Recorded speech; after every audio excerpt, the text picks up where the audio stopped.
What if the figure Daniel saw over 2,500 years ago was already among us today? It may sound radical, even conspiratorial, but what if I told you that the biblical signs revealing the identity of the Antichrist are not only visible, they're being fulfilled right now, right before our eyes? We're not talking about vague theories, but about 7 clear prophetic keys that Daniel himself recorded. And the most unsettling part, all these keys seem to mysteriously point to the new pope.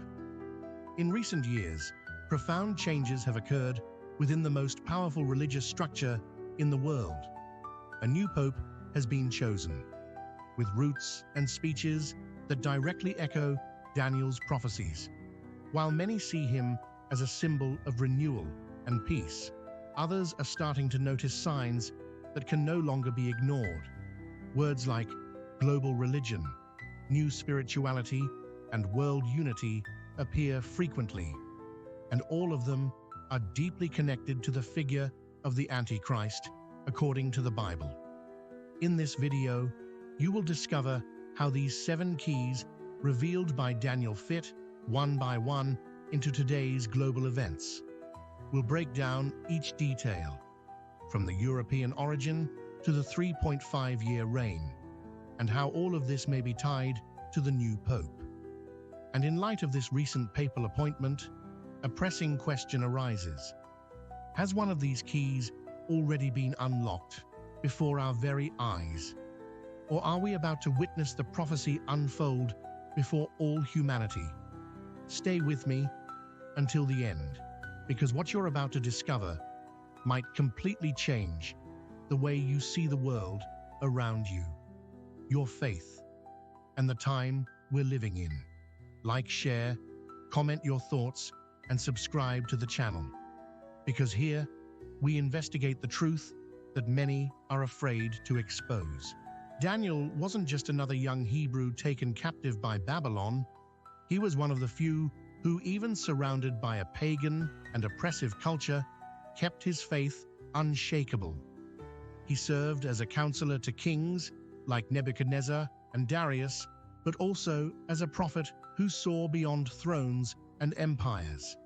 Imagine the courage it took to interpret dreams that sealed destinies and reveal visions that would span centuries. It's no wonder his book became a master key in biblical eschatology. In chapter 7, Daniel describes a striking dream: 4 beasts rising from the sea, symbolic representations of world empires. But what truly takes our breath away is the mention of a little horn that would rise among the 10, a symbol loaded with mystery and authority. He is not merely political, but carries deep spiritual implications. Who is this figure? How can we identify this power today? Daniel's writing is not literal. He uses symbols, visions, and metaphors that may seem like riddles to many, but those who seek understanding will find it. It's like assembling a puzzle. Each beast, horn, or angel has its place on the grand map of the end times. Daniel's symbolism shows us that the signs are not obvious, but are there, ready to be deciphered by those who watch. Today, many read Daniel as a book of the past, but in truth, it's a prophetic manual for the present.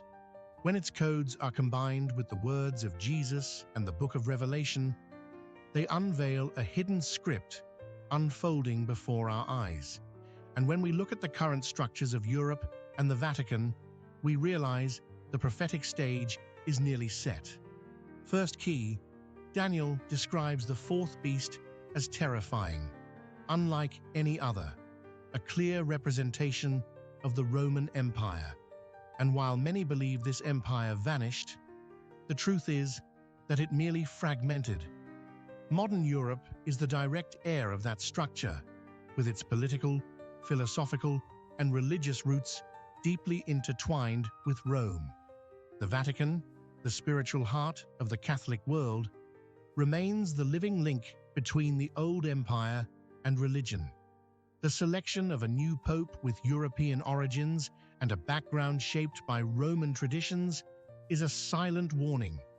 According to prophecy, the Antichrist will rise from the ashes of this empire, and perhaps is already being subtly revealed through a respected and influential figure.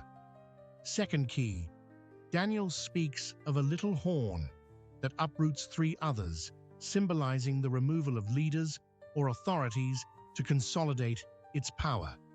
This doesn't need to be a literal war. It can happen behind the scenes through silent and strategic power shifts. Today, we witness religious and political structures being reshaped quietly, yet with enormous impact.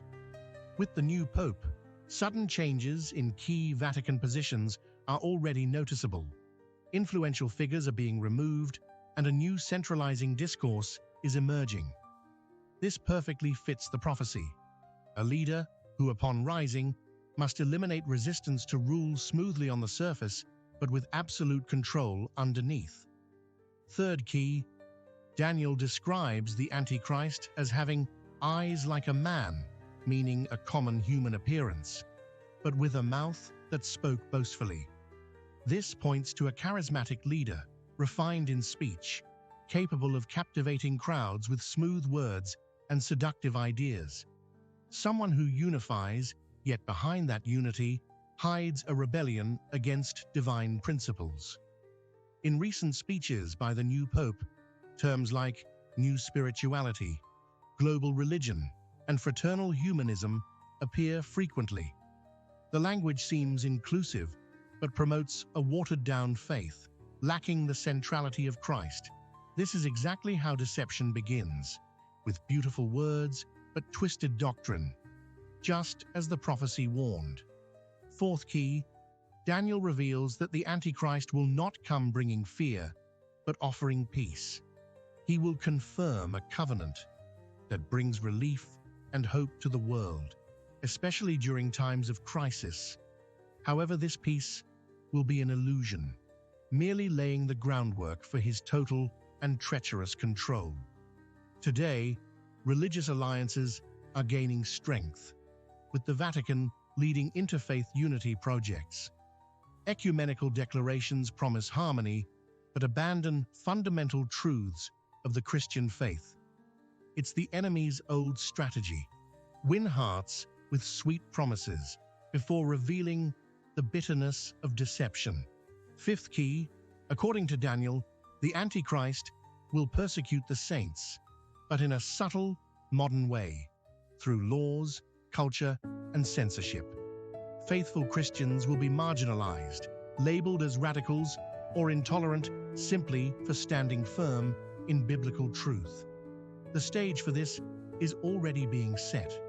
On digital platforms and in institutions, biblical truths are increasingly being silenced. Those who defend traditional moral values are labeled, attacked, or cancelled. This veiled persecution fulfills the prophecy. Oppression, not with swords, but with narratives, regulations, and social exclusion. Sixth key, Daniel prophesied that the Antichrist would seek to change times and laws, a direct reference to the manipulation of values, sacred holidays, and moral foundations. Today, we witness laws being redefined, family structures distorted, and the Christian faith being reinterpreted through a new, inclusive ethic. The new Pope has spoken openly about reinterpreting the faith and updating doctrine. It sounds modern, but it hides a serious risk: erasing eternal truths to please the world. The blending of beliefs, the dilution of Christ's centrality, and the loss of reverence for God are clear signs that this change is already underway. Seventh key, Daniel and Revelation converge on a crucial point. The Antichrist's reign will last 3.5 years. This period, also known as a time, times, and half a time, symbolizes an intense phase of global control and spiritual persecution. He won't come with open warfare, but with a rule disguised as kindness and progress. Humanity will witness advancements, unity, and apparent peace, while truth is being suppressed. This time will mark the peak of deception before divine intervention. This prophetic duration connects to Daniel's 70th week, a final stage reserved for end-time events before Christ's return. After the 69th week, there was a pause, and now the world is quickly approaching the fulfillment of this last interval. During those 3.5 years, the world may appear orderly, but spiritually, it will be in chaos. The false sense of stability will serve as a veil for the imminent collapse, and the signs suggest that this moment may be closer than we think. The new pope has drawn attention, not only because of his European background, but also for his modern and progressive approach. Born in a context deeply rooted in Roman traditions, he carries the weight of a millennia-old legacy. His recent speeches strongly emphasize themes like inclusion, ecumenism, and a new form of spirituality. This raises a prophetic alert, as these ideas directly echo the signs predicted by Daniel. The question arises, are we facing a spiritual leader or a much deeper prophetic figure? When we compare Daniel's 7 signs with the actions of the new pope, the similarities are striking. He rises from a structure rooted in the old Roman Empire, silently removes internal church leaders, and promotes a new faith centered on humanity. His language is charismatic, his actions diplomatic, but spiritually divisive. The focus on fraternal humanism and a global religion sounds noble, but disguises a dangerous redefinition of biblical truth. Many wonder, is he just a forerunner, or the prophecy's fulfillment itself? This possibility places us in a great spiritual dilemma. The Bible teaches us to watch and pray because deception will come clothed in goodness. According to Scripture, the Antichrist will not be an obvious threat, but someone admired, respected, and seen as a peacemaker. Everything points to a leadership that doesn't impose, but seduces and unites.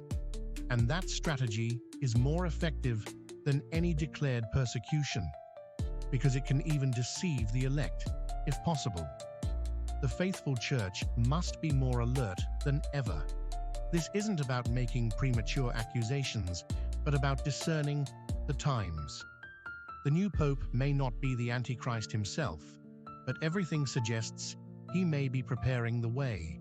That preparation is already underway, quietly, yet visible to those with spiritual eyes. Prophecy is not meant to incite fear, but to awaken those still spiritually asleep. The prophecies of Daniel were not written to cause fear, but to prepare a people living in the last days. They are like a spiritual map, pointing to the safe path amid a world drifting into confusion. God's goal was never just to inform, but to transform. With every revealed sign, there is an implicit call to repentance and holiness.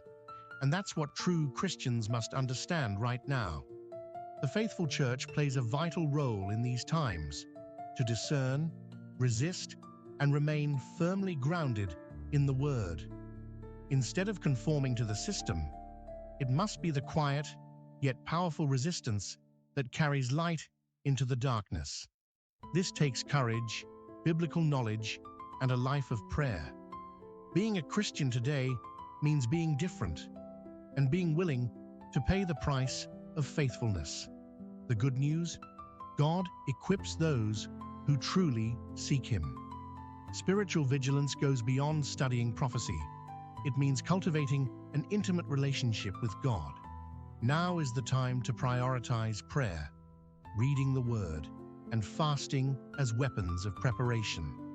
It's in the secret place that the believer finds strength to face the world outside. If you don't know where to start, begin by reading the Gospels daily and asking God for discernment. These simple steps have eternal power. This generation has a mission: to be the salt of the earth and the light of the world in the midst of great apostasy. To be a Christian in this time is to be a voice crying out in the wilderness, pointing to the way of salvation. God is raising up men and women who will not sell out, bow down, or stay silent. And if you feel that calling, don't ignore it, because the time is now. And those who understand this have already begun to awaken. The 7 signs are forming, and there's no longer any doubt. The time is now. The question that echoes in every awakened heart is both simple and profound. What if this generation is the last before the return of the King? If the prophecies are being fulfilled before us, what are we still waiting for?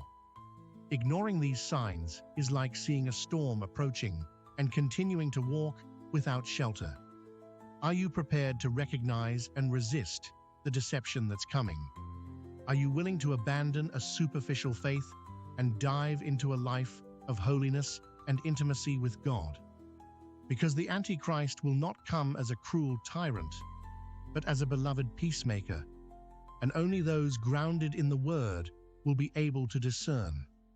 This isn't about religion, it's about salvation. So before you leave this video, answer in the comments, which of these signs impacted you the most today? And more importantly, do you feel